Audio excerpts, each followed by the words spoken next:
Halo teman super, balik lagi bersama gua Kaunang Jipa. Gua sekarang sedang berada di daerah Jakarta Selatan.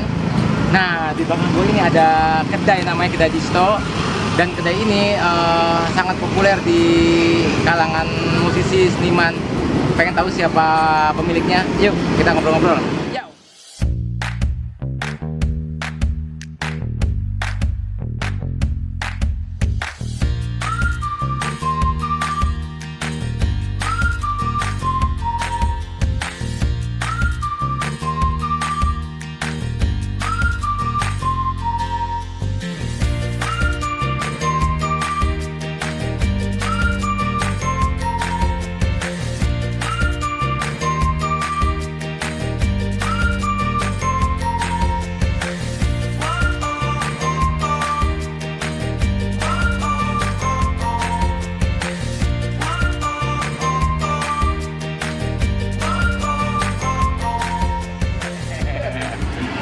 Dia ownernya Kedai Disto. Boleh dilihat deh. Halo, iya.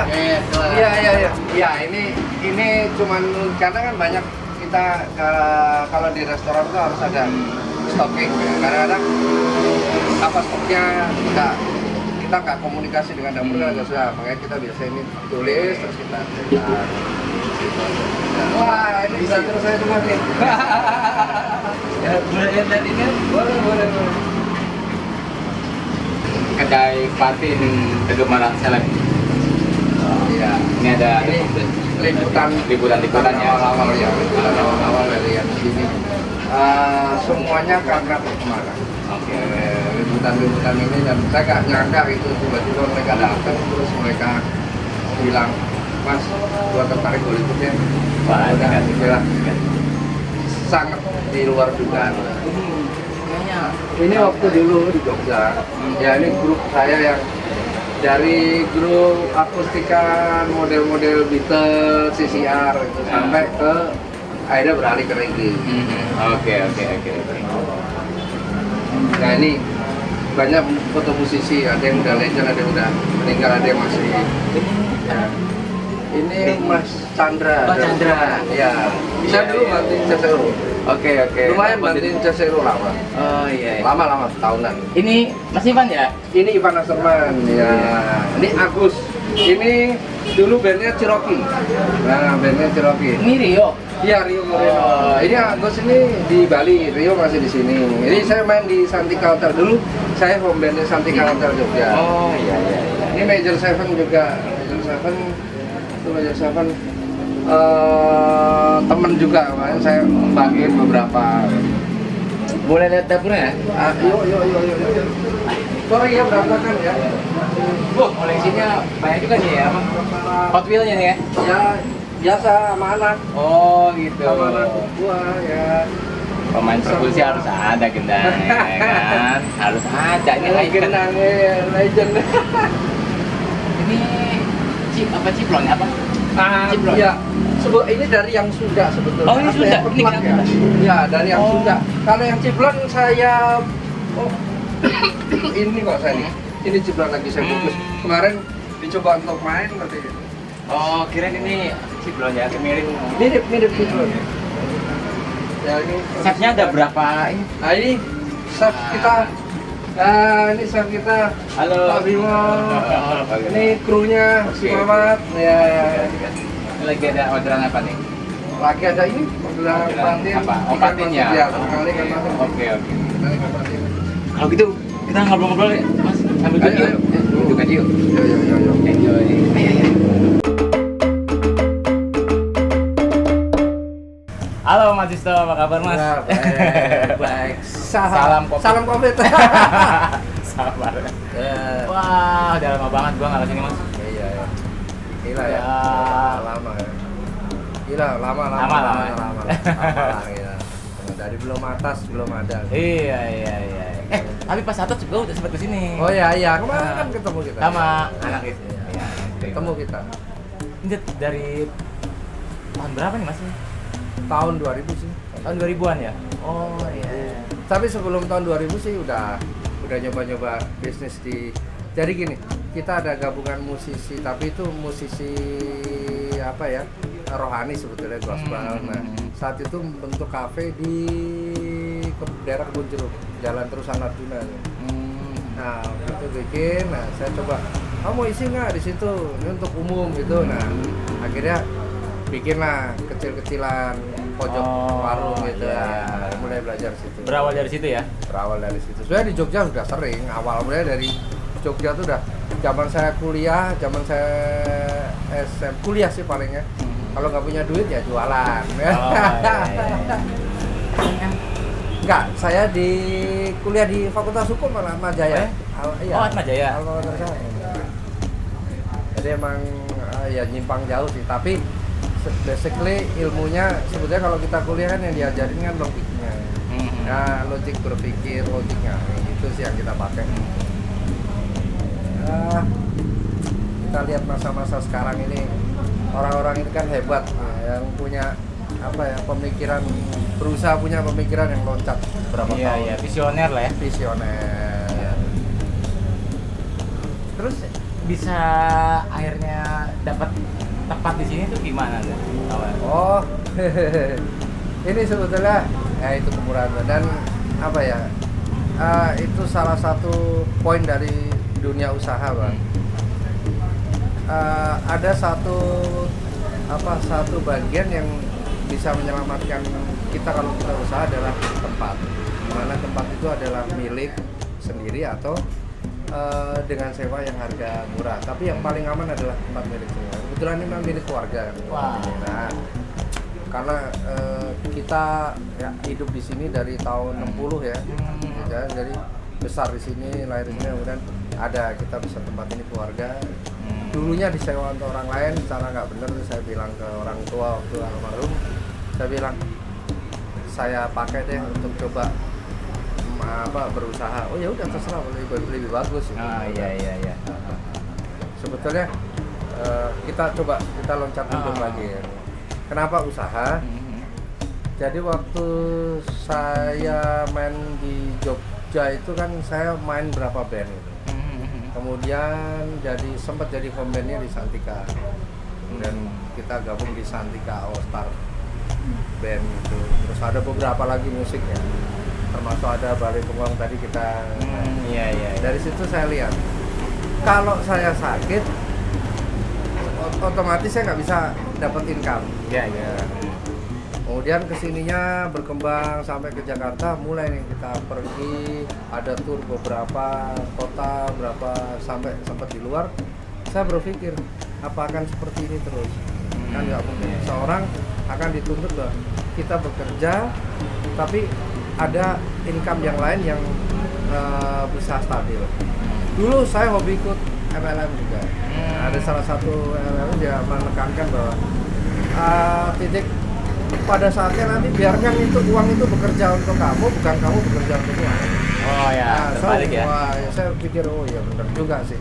Tapi tetap aja kita harus membuat suatu sistem, bikin suatu planning. Gitu. Iya. Akhirnya saya bikin planning ini.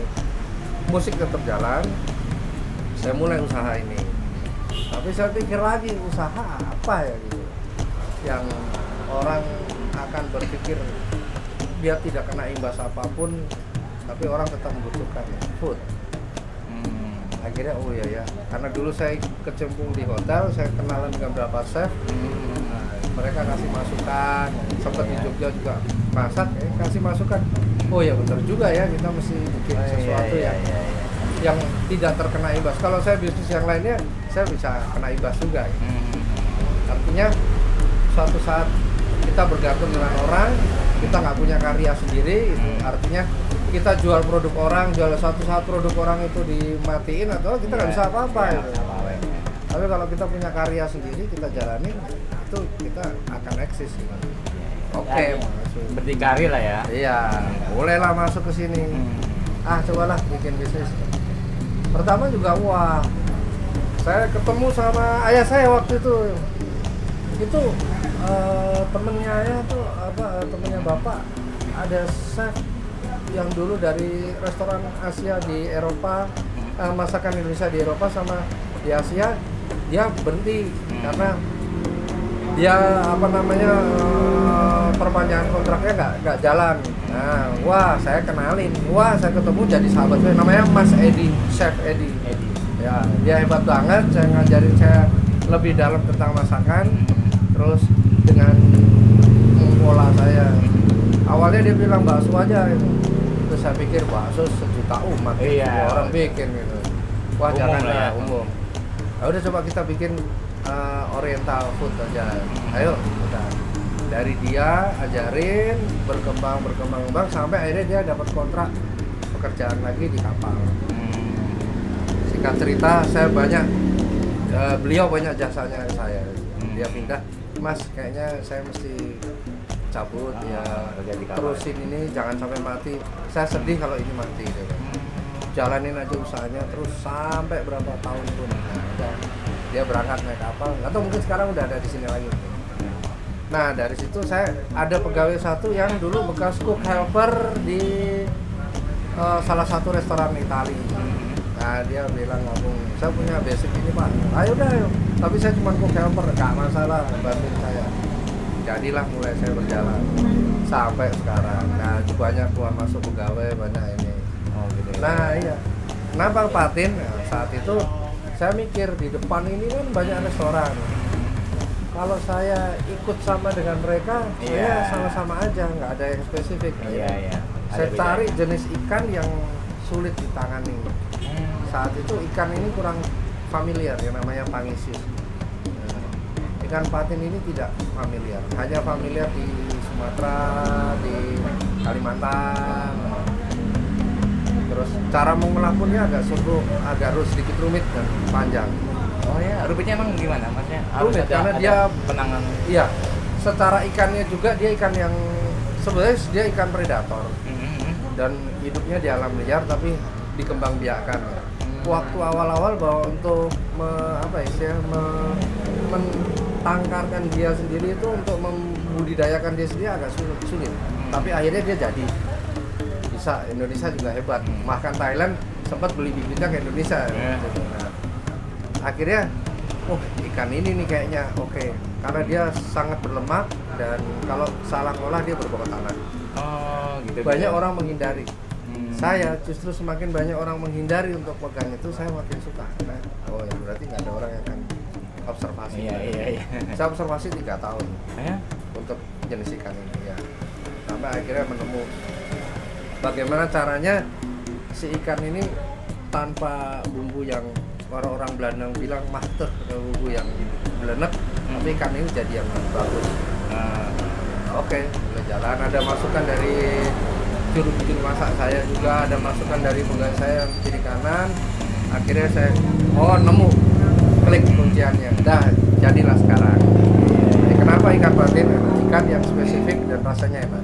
Kenapa saya pilih ya? Karena daging semua isinya, tulangnya dia hanya di tengah. Hidupnya juga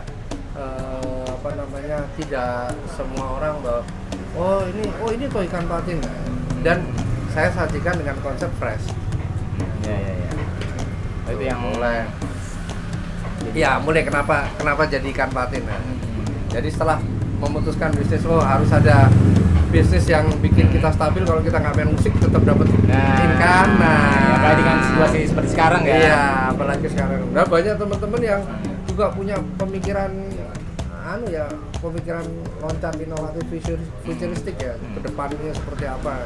Itulah yang dibutuhkan kita sebetulnya. Jadi kenapa kita seorang seperti yang ditekankan oleh legend kita, Mas Jalu kan, kita bukan bekerja sendiri.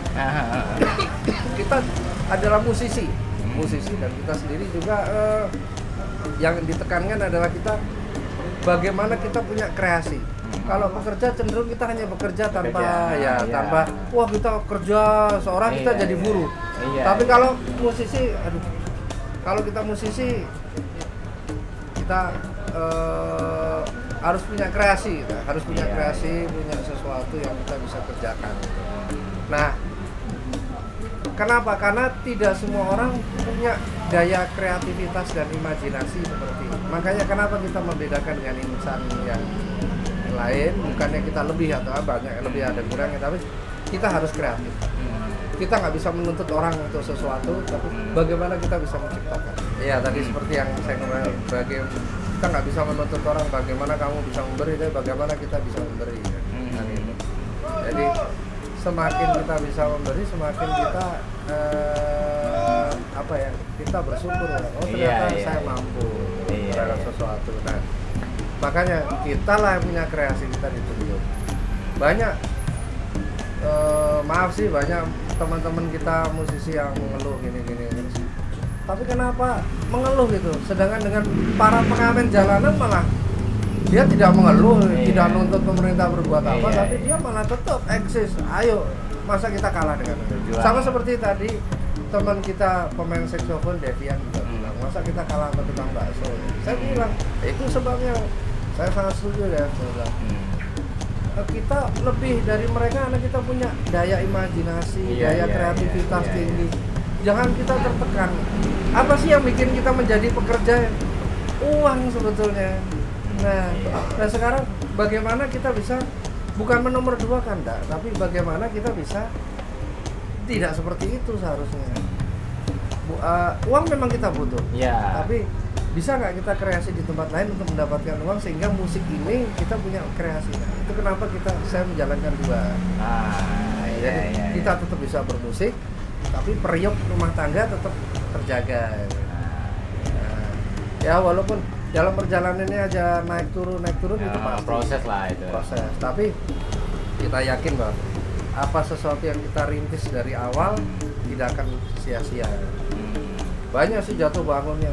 Sampai saya pernah ditinggal pegawai sendiri saya kerjakan semuanya. Ya saya kacung, ya saya chefnya, ya saya belanjanya, stokernya, ya saya ada semuanya saya sendiri. Bayangin. Jadi kalau sampai saya sendiri, apa harus saya gini? Tapi setelah saya kembalikan, saya harus bersyukur. Saya masih mampu mempertahankan ini. Bisnis ini. Sedangkan yang lainnya udah pada collab, sudah pada karuan gitu.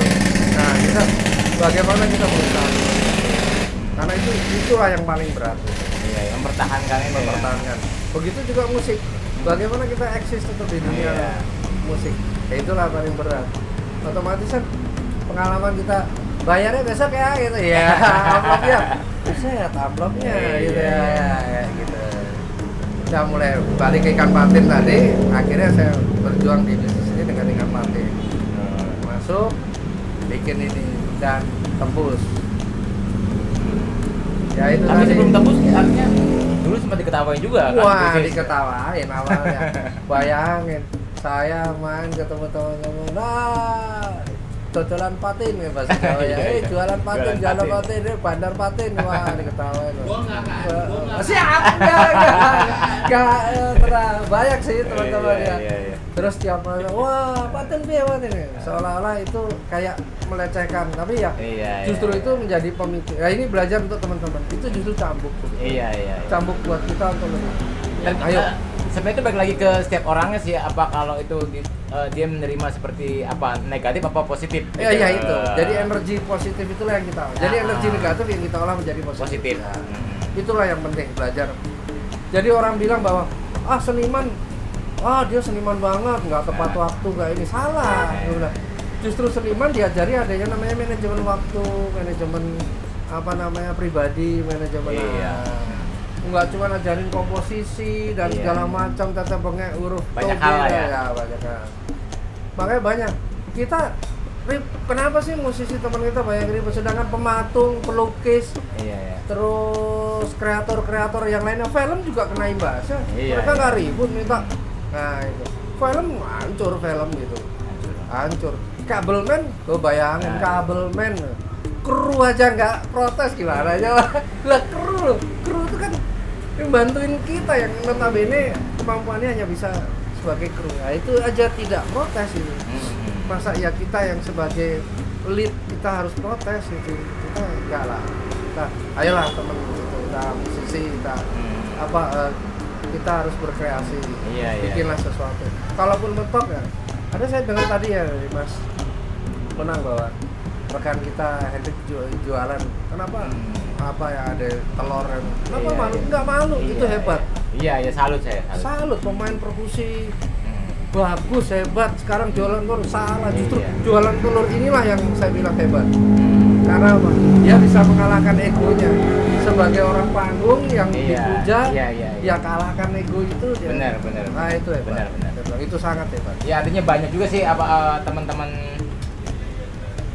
perkusionis ya, Iya. terutama perkusionis yang Beralih ya. Corona ini emang banyak Itu beralih. hebat, tidak Hebat. mengeluh, tidak. Itu saya salut ya perkusionis sampai di kampung-kampung ada legend kita ini. Iya. Nggak banyak mengeluh, ayo Iya. kita jalan, Iya. ayo kita jalan itu. Nah itulah, padahal ya kalau dibilang masa sulit ya sulit seluruh dunia. Covid Seluruh ini kan dunia, gila, ya. seluruh Kita dunia. kita nggak bisa semena-mena menyalahkan pemerintah gitu ya. Nggak bisa Nggak lah. Lah Covid ini betul-betul merubah pola pandang kita. Benar. Setelah 2020 ini semuanya sistem berubah. Iya. Mindsetnya jadi berubah Mindset ya. berubah. Yang Jadi kan- dulunya konsumtif ya sekarang jadi produktif apapun Iya. bentuknya. Jadi orang juga sekarang ya akan memikirkan kayak nabung, Iya. invest. Iya. Invest, nabung, kemudian beli sesuai kebutuhan. Iya, Udah, jadi- semua udah banyak makan juga tidak usah berpoya-poya. Jadi emang kan kita ini dengan musibah ini jangan ada yang tahu ya. Ya. Tahu-tahu. Jangan dikira saya usaha ini juga nggak kena imbas, kena itu. Bahkan saya nekat, saya kontak terus. Oh ya? Iya, saya kontak terus dengan bukannya saya bandel nggak. Saya bilang kita harus hidup. Dari mana? Ya, saya musik udah nggak jalan ya, saya hidup dari sini. Jadi saya berani waktu ada beberapa rekan-rekan dari ketertiban segala macam kayak saya, gimana Pak? Kita harus hidup. Kalau saya nggak buka ini saya mati. Pertama kita nggak eksis. Akhirnya saya harus tetap buka walaupun cuma 1 atau 2 tamu. Bayangin. Ya ada protokoler, ya kita serahkan oleh Tuhan lah. Ini virus sama bakteri itu kan binatang semua, dia tahu arahnya kemana ya. Udah ya gitu kan, udah kita jalanin aja lah. Selain Corona itu, itu ada namanya. nah, Kalau nggak kita nggak punya ada namanya di situ kita nggak nggak mati. ada itu dia. Betul saya setuju tuh. Iya. Karena kita menyakiti dia ya dia akan nyamperin kita nggak, udah itu hukumnya. Makanya saya pernah bilang, saya diketahui juga bukan, saya membantai patin banyak. Satu saat saya dari rutinitas bahwa setiap bulan saya harus berkah bumi ya, mengembalikan bumi. Lah Pak ngapain kembaliin bumi? Lah ini green theory yang dilakukan oleh Eropa itu sebetulnya budaya Nusantara itu sudah melakukan ribuan tahun lalu. Iya. Iya, betul. Itu dia. Itu hebat Nusantara. Orang-orang ada berkah bumi, terus Iya. ada apa namanya labuan berkah dan segala macam. Iya. Diketawain itu musik salah. Itu justru penghormatan atas alam yang diberikan Tuhan. Udah ngasih banyak. Iya, kasih banyak.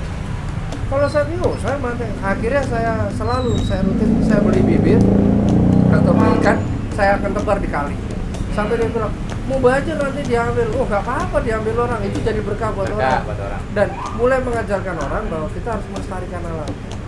Mereka juga harus dididik ambil secukupnya sesuai kebutuhan. Itu kok. Kenapa virus itu jadi liar? Karena kita berlebih. Rumah dia hilang, tempat dia hilang, berlebih. Akhirnya ada yang ngambil juga memotivasi virus itu, binatang itu dan segala macam. Nah itu cerita luar angkasa lah. Tapi yang jelas, iya kita harus. Kalau kita mulai berpikir secara konsep, kita padukan semua, kita perkusi. Awal dari semua musik itu dari mana? Alat pukul. Mulai alat pukul, mulai ngembang bernada, tidak bernada. Gitu. Udah. Mulai timbul alat getar, gawai. Mulai timbul alat tiup. Ya. Mulai timbul alat membran. Kan gitu. Mulai perkembangannya. Awalnya mukul tulang-tulang. Batu, makanya ada batu 1000 batu yang dipukul seperti nada ya. Oh iya tuh Mas. Kenapa kok bisa tertarik sama perkusi itu? Awalnya sih sebenarnya enggak, ya karena akhirnya dipaksa kondisi jadi suka perkusi. Awalnya main drum. Oh gitu. Iya. Wah keren banget kan, wah drum baku kayak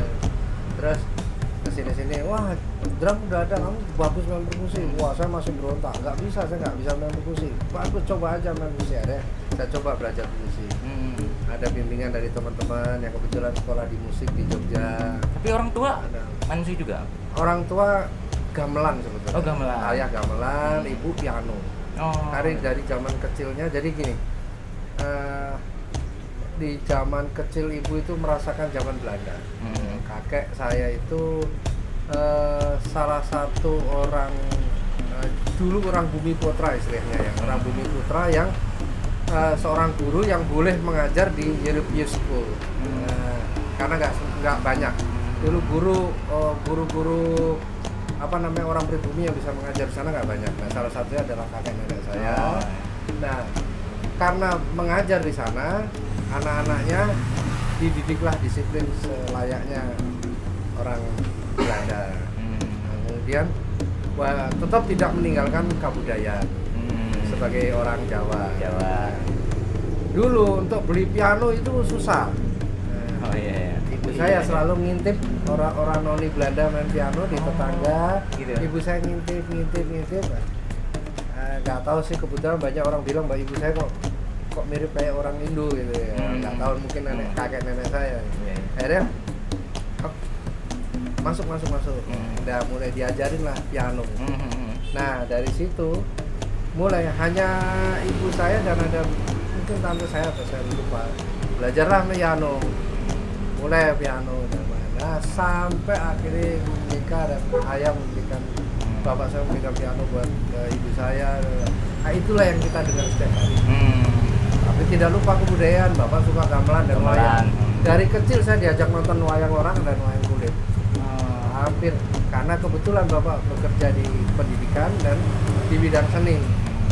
Sampai dulu lama bapak di bidang kesenian itu lama, di dirjen kesenian gitu. Dirjen ya kalau salah dulu. Tapi ya. di masa Mas Disto pernah ngalamin nggak kayak nonton wayang kulit gitu? Kalau nggak selesai nanti di jalan dijegat gitu. Pernah gitu? Aku pernah waktu kecil. Jadi ada ketakutan jadi. Udah ngantuk gitu ya, ngantuk. Aduh, pulang ntar dijegat lagi sama ini ya, sama makhluk halus ya. Iya. Aduh takut. Jadi udah ngantuk. Tadi besok harus sekolah. Udah sampai tidur di situ. Iya. Saya justru mengenal budaya perwayangan dan kenapa budaya betul-betul kerajaan kita yang dulu itu besar dan hebat sekali itu justru dari itu, dari budaya-budaya itu. Akhirnya saya tahu, bapak saya kasih masukan yang sifatnya budaya. Nah dari situlah kebentuk saya, ya. Kenapa kita mesti ngelupain kulit kita sendiri? Bapak saya pandangannya luas sekali. Ini harus begini, harus begini. Kamu ingat, kamu punya beberapa unsur-unsur budaya yang tinggi. Nah udah, kayak sini kita jalanin. Kecil, bahkan dulu sempat bapak menjadi ketua Pepadi Persatuan Pedalangan Indonesia. Sempat ya. Dan ternyata yang namanya wayang itu dari mulai Sabang sampai Merauke itu ada wayangnya. Dari jenis wayang kulit, wayang purwo, wayang suket, wayang karton sampai wayang apa tuh? Wayang golek ya. Sunda itu. Wah, betul, golek. Ada sebelum itu ada lagi wayang yang sangat primitif. Cirebon yang dari kayu itu kan kayak wayang. Iya, kayak wayang ya, itu juga. Sama suket yang asli itu dari rumput. Dia bikin rumput untuk wayang. Dan cerita wayang itu kenapa banyak filosofinya, kenapa dia diambil dari The Shadow of Puppet itu diambil dari belakang. Itu mencerminkan bahwa cerita tentang bayangan manusia. Manusia itu selalu berbayang dengan akhirnya, ini bagus. Nah, udah sampai ke sini denger gamelan, denger gendang. Udah, tabah saya main perkusi. Nah, kesininya saya berpikir setelah jalan beberapa kali ke luar negeri, kebetulan ada kesempatan ke budaya. Kalau kita bawa budaya Alam orang, dari Sosan. sedap. Di Amerika. Ya, Saya sering makan di sini. iya Sosan. Nah itu dia hebat, wah ini hebat banget nih. Kenapa kita lupa? Akhirnya saya mulai belajar gendang. Nah, akhirnya saya dapat guru gendang. Siapa tuh? Pak Hari namanya. Dulu beliau adalah pemain kendang istana. Dan saya sempat dibawa ke beberapa karawitan di sini. Dulu di rumah ada gamelan satu set dari kebudayaan kan. Bapak dulu ada gamelan juga di. Nah sekarang saya dibawa sama Pak Hari, saya diajarin kendang. Mas, ayo pegang ini ya. Nanti Mas terus aja yang saya suruh mimpin orkestranya gamelan. Wah saya nggak sanggup. Wah Pak, saya udah telat. Oh nggak ada telat, tapi belajar ya. Akhirnya saya belajar sama dia. Dan dia hebatnya sampai usia 78 ini sekarang. Dia masih naik motor, masih mengajar kendang. Masih hidup? Masih hidup, masih sehat. Kalau nggak salah ya, info terakhir masih hidup, masih sehat. Walaupun dia sudah tertatih-tatih. Iya. Tapi hebat. Nah itu situ. Wah, ini harus saya pelajari betul-betul lah. Kendang ini. Iya. Ada teman saya rival juga datang. Main lah. Masuklah budaya Kaili. Wah, iya. Olah lah, saya belajar budaya Kaili. Iya. Akhirnya saya udah mulai belajar Jawa Timuran. Iya. Kena racun beliau ini Iya. juga ya, Mas Jalu kan. Wah, kendang asik banget nih sudah. Mulai racun. Udah, cuma dia di Indonesia yang lebih. Gaya mainnya udah begitu. Iya, the legend kan. Akhirnya udah jalan. Tapi bisnis tetap saya jalani. Bisnis terus berjuang terus. Pernah saya lagi, kalau nggak salah dulu perjalanan musik itu saya ikut Mbak Wit, orkestranya Bu Lydia Kriskanti itu waktu ada acara orkestra ya? Iya, orkestra dari mini sampai yang agak lumayan besar ya, gabungan antara Mas Erwin dan Mbak Wit. Waktu itu kita ngiringin Anita Sarawak ya kalau saya ya, artis legend dari Malaysia. Nah itu saya ingat masih di panggung, on kamera, telepon nyala, masih Motorola gede untuk lempar kambing katanya. Waduh, saya tanya, halo, woi, bro, gimana lu? Lagi tinggi, gua pesen ikan patin dong. Lu gak kamen kalau itu? Gak, gua pesen ikan patin dong. Udah lu, iya gua pesen apa, ntar gua SMS ke temen gue, apa ke pegawai gue. Iya. Itu suka dukanya. Pernah lagi mau berangkat ini, pesanan banyak, aduh mesti setting alat. Wah gak ngejar nih. Tapi kalau saya nggak kerjain masakan ini, saya juga ambruk. Akhirnya saya bela-belain, saya kerja sampai pagi, saya kejar besoknya. Makanya sampai saya disindir sama Bu, kamu nggak pernah itu karena mukamu capek, terus apa nggak seger, nggak fresh. Akhirnya saya jarang di musik, nggak kelihatan fresh. Ya, saya juga salah juga. Tapi mau gimana keadaan? Itu kalau nggak saya perjuangkan dari dulu, sekarang saya nggak bisa. Tapi biar ikan saya yang fresh. Nah, Iya. Ya itu betul. Biar ikan yang fresh. Ya, betul. Saya masih ingat tuh sama Mbak Oti Jamalus. Ada Jamalus sama ya. Mas Yance Manusama. Manusama. Waktu itu kita main di toilet cafe ya di sana ya ada. Saya lama. Ingat saya masih saya terlambat juga karena saya harus ngolah ikan, ngolah. Tapi kan saya nggak bisa cerita excuse-nya. Saya bilang maaf saya terlambat ya. Gimana lo? Ya deh sorry lewat waktu nggak. Ya lambat aja. Iya lambat aja udah. Ya karena salah saya juga. Ya udah akhirnya itu suka dukanya bisnis dengan main musik. Tapi apa? Kalau untuk ngeband pernah buat band yang maksudnya yang proyekan sih awal dari awal bener-bener band lu gitu. Band gua dulu ada namanya, tapi udah band kafe tuh kafe tapi udah lama bubar. Tapi yang awal mulanya masuk sini yang sangat berjasa adalah teman saya yang bawa akhirnya mengenalkan ke beberapa pemain gitu. Nah itu saya terima kasih lah dia mengenalkan juga beberapa siapa pemain. Ada namanya Irma. Dia mengenalkan beberapa pemain dan kemudian akhirnya saya bertemu dengan Pak Arya Koman. Pak Arya Koman ini legend ya. Sekarang main dengan Glenn Baku Cakar. Iya.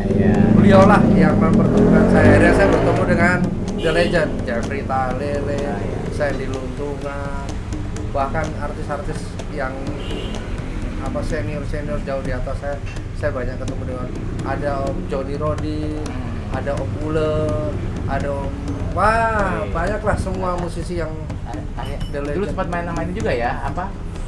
Gong 2000 ya? ya. Nah dari beliau lah saya masuk. Nah mulai saya dikenalkan band pertama untuk recording Bragi.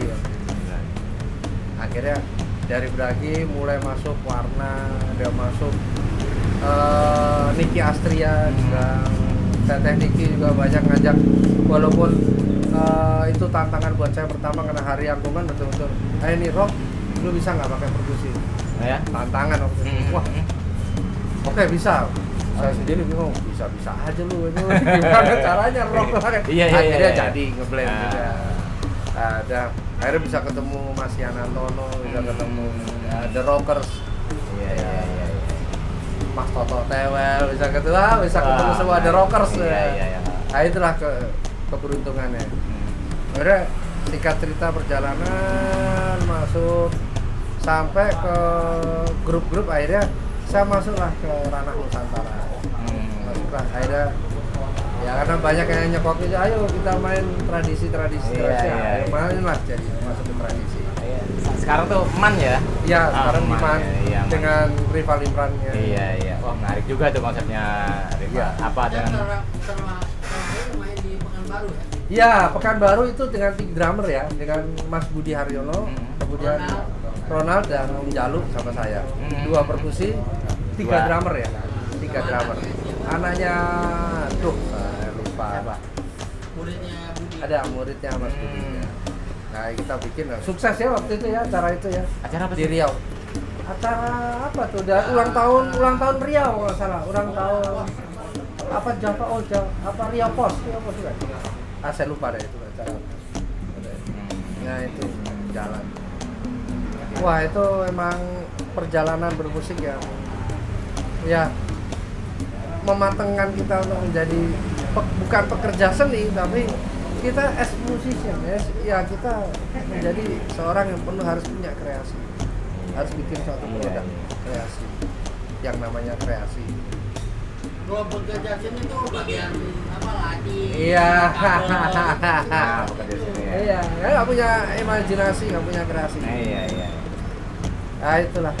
Dan yang paling kita syukuri apa namanya, kalau kita bisa jalan dua-duanya. Oh iya. Nggak mudah itu. Nggak mudah. Harus berdarah-darah dulu. Iya. Tapi ada dulu lecehkan. Saya pernah dilecehkan di orkestra. Saya inget nih, wah saya banyak salah baca part itu, banyak salah. Saya bilang, aduh sorry maaf ya, saya bilang itu. Namanya juga saya masih belajar. Sindir di depan. Udah perang belajar katanya. Belajar di sekolahan katanya. Wah, saya nggak habis pikir. Saya sampai bilang, iyalah maklum. Kalau saya anaknya musisi, saya jago main musik, itu saya nggak heran. Tapi saya anak tukang tahu, saya bisa main musik dan bisa ada bersama kalian. Iya. Itu berarti yang maju saya. Wah, pada parah tuh. Wah, kurang ajar loh. Saya bantai lagi. Berarti bagaimana adalah nggak di lingkungan yang bukan musik, tapi kita bisa belajar musik dan seni. Nah, itulah yang hebat. Nah, jadi kalau kamu anak seorang musisi, kamu harus lebih hebat. Iya. Kayak saya, bapak saya. Ya, mungkin bebannya lebih ini. Iya, bebannya. Musisi ya. Iya. Makanya mimpi dan harapan. Nah, itulah yang harus kita kejar. Iya. Wah, oke juga, ini menarik juga nih obrolan ini ya. Sangat menginspirasi ya. Ya, moga-moga bisa untuk teman-teman, bukannya menggurui lah. Iya. Ya, saya punya pengalaman. Kita berbagi lah ya. Berbagi. Banyak kita, sampai saya suatu saat saya main kendang Sunda ya, walaupun saya masih tertatih-tatih, tune-nya masih gak benar, tapi ada acara choir international festival. Saya berangkat dengan Timutiwa. Mereka saat saya pakai kendang Sunda ya, mereka berpikir, wah, alat apa nih?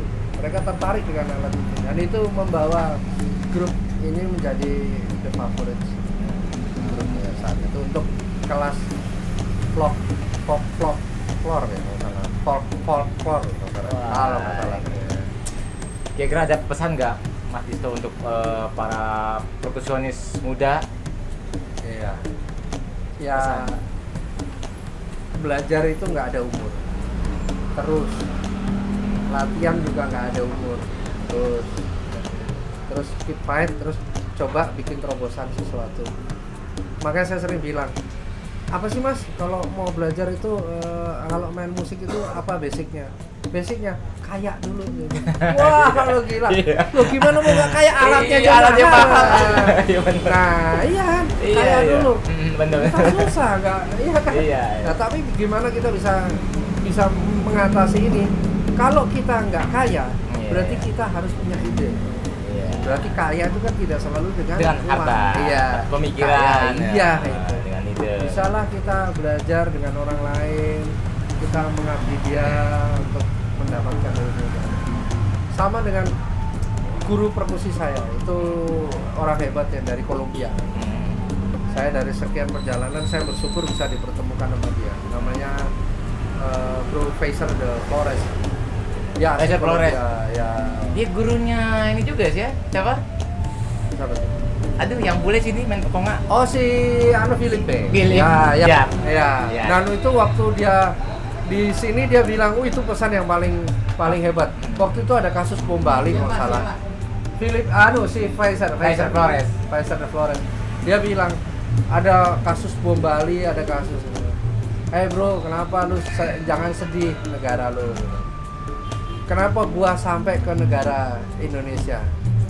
Karena kalau kamu bom itu mungkin setahun 2 tahun, saya tiap hari ngadepi bom dan penculikan. Oh, iya. Kolombia sangat parah. Gila. Nah, kenapa saya keluar dari Kolombia? Saya bercita-cita membawa anak dan istri saya keluar. Dia bilang. Dan dari musik inilah saya bisa. Wah, dia bilang bersyukurlah di Indonesia. Humble orangnya. Iya. Baik banget. Baik banget. Aku pernah main sekali ya. Iya, baik. Dan memang jago. Jago Jago banget. Gila, jago banget. Iya. Dia dulu ngeband sama ini juga, Soul Project. Iya, Iya. tapi mati kartunya ketika main alat tradisi. Dia Iya. wah ini bata drum. Iya, Ya, iya, hampir iya. mirip bata drum, Iya, tapi ostinato saya bilang. Ah. Di mana? Akams dia bilang gitu. Ya. It's a different style with your two hand gitu. Iya, Ya. Kamu harus bermain kiri di hitungan berapa, di kanan di hitungan berapa. Kalau bata masih dalam hitungan 6/8. Kalau ini udah enggak, saya bilang gitu. Wah, begitu dia lihat pemain-pemain bahkan ada Ron Reef ya dari Australia yang Iya, belajar iya, kendang Ron Reef, Sunda iya. Genggong. khusus gitu. Iya. Ya, itu hebat banget. Alat yang paling eksotik gitu, saya bilang. Iya. Akhirnya ini menunjukkan bahwa Nusantara tuh gila, lebih gila itu. Keren. Iya. Dulu Ron Rip ngebandnya sama Saung Jabo. Iya, Ya. iya, Bikin iya. projectnya apa namanya, Genggong ya. Jadi teman-teman perkusi kalau mau ngecek silakan Genggong. Ya, itu loh, dahsyat itu luar biasa. Itu menarik juga. Ya, dari semangatnya dia bisa lintas negara bermusik gitu. Iya, Hebat. iya, iya. Oke, terima kasih Mas Disto Sama-sama. udah memberikan kesempatannya untuk Wah, sama aku bersyukur juga bisa silaturahmi Iya, semua. iya, Aku iya, iya. disamperin lagi, Iya. aduh. Sampai nggak enak gua. semoga ini ya sukses terus nih ya. Ya, Mas Disto. amin amin. Sukses juga buat channel perkusi. Iya, Apa namanya? Suara perkusi ya. Mantap. Teman super. Suara perkusi. Ya, teman super, para teman super. Oke, terima kasih teman super sudah nonton video ini. Dan buat perkusionis keep fight. Oke, siap. Salam Corona. Salam corona.